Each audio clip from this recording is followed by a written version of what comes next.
very challenging to marry an upper right brain person or be in a committed relationship with one, because under stress, they will withdraw or stonewall to try to get peace.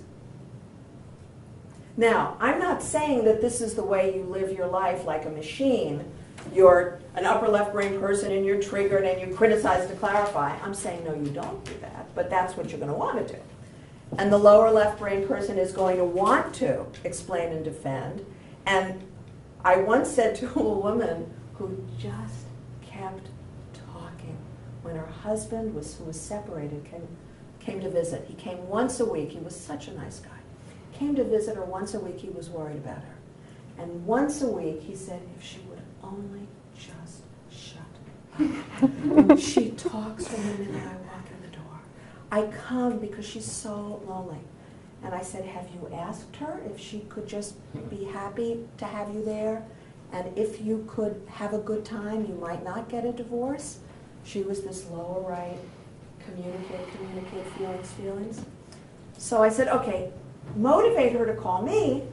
I'll give her a free hour. Let's see what I can do. So finally I said to her, your husband has already moved out. Your situation financially is not good, because I'm a certified mediator. I'm not just a life coach. I'm also a marriage coach, and I'm considered to be one of the leading divorce coaches too. So I know the whole thing. I said, he's already moved out. He comes back once a week, giving you a chance to reconcile. A chance.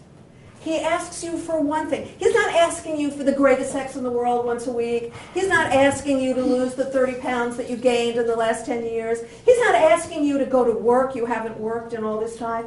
He's asking for some silence, some peace. He needs some peace. And finally, in desperation, I said to her, have you considered masking tape?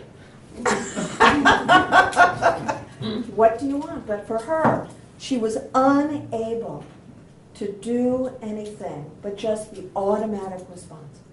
Couldn't do it, and ultimately, didn't work out for them, obviously. The upper right brain person, that guy, that husband, he would just leave.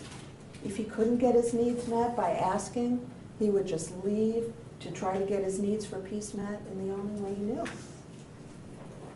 Living in another apartment, very sad.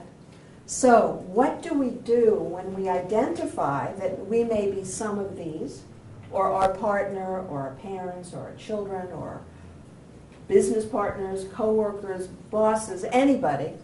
We have a pretty good idea where they're coming from,